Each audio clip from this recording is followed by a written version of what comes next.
はいどうも、ホルモン島田チャンネルのぶっちゃ島田です。人間の食べ物を語る上で偉大な発見の一つに塩漬けがあります。塩のおかげで世界にはいろいろな保存食が誕生しています。今日はブラジルの牛肉の塩漬けカルネセッカを食べています。それでは早速やっていきましょう。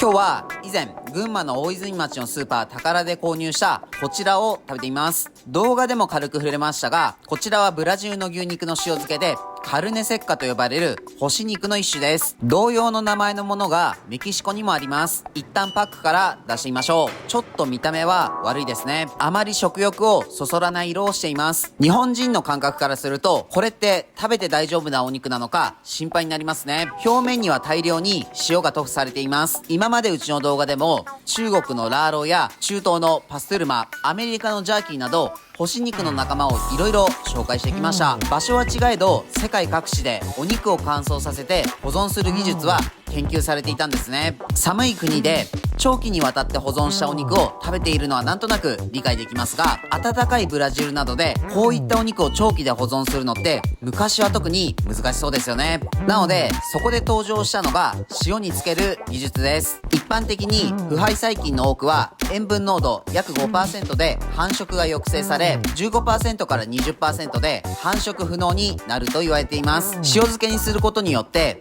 塩が素材の持つ水分を外に出す働きがあります。細菌やカビなどは水分がないと生きることができないので腐らなくなります。暖かい国で冷蔵庫がない時代に肉を長期的に食べる方法として定着したと思うと、人間の食への探求心はすごいですね。まずはこのまま少し食べてみましょう。めちゃめちゃしょっぱい。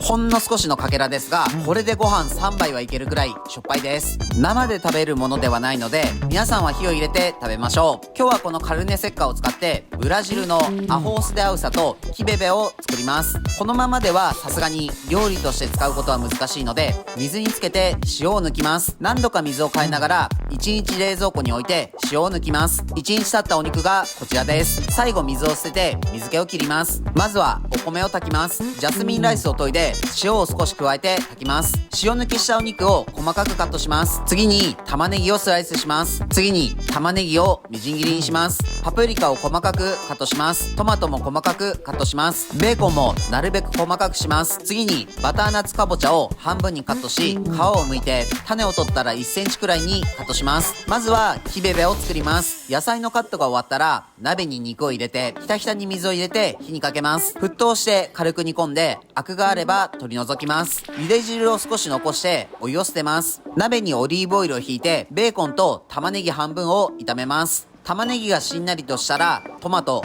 茹で汁、肉、パプリカを加えて煮込んでいきます。チリソースとローリエを加えてドロッとなるまで煮込みます。別な鍋にオリーブオイルを引き、残りの玉ねぎがしんなりするまで炒めます。バターナッツかぼちゃを入れて茹で汁を加えて柔らかくなるまで煮込みます。柔らかくピューレ状になってきたら水溶きコーンスターチを加えてとろみをつけます。肉を煮込んでいる鍋にかぼちゃを加えて塩コショウで味を整えて、水気が少なければ少し水を調整して完成です。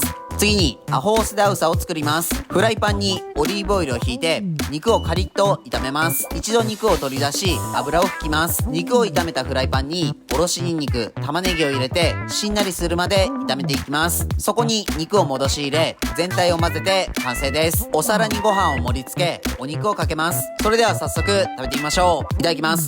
今日はペルーのクスケーニャのキヌアを飲んでみましょう。これそのまま手で開けられる蓋ですね。キヌアとは南米原産の穀物に似た植物で異穀物と呼ばれています。近年健康ブームなどでキヌアがスーパーフードとして取り上げられることも多いですね。色は濃いオレンジから茶色っぽい感じです。苦味は少なく柑橘系の香り、砂糖のような甘さを感じます。副原料としてトウモロコシ、オレンジ、ピーチ、キヌアが使用されています。名前にキヌアとありますが、キヌアっぽさは全くわかりません。それではキベベからいただきます。これは南米の国々で食べられている料理で、かぼちゃのシチューやピューレ、ポタージュのような表現が正しいですかね。かぼちゃの優しい甘さとほんのり塩気のある肉がうまく馴染んでいます。次はアホースでアウサを食べています。こちらは直訳するとアウサご飯という意味です。今回はかなりシンプルな内容で、ブラジル東北部のペルナンブッコ州やリオグランデノルテ州などの作り方に近いです。もう少し南のバイア州などはもっと西アフリカ文化の影響を受けて、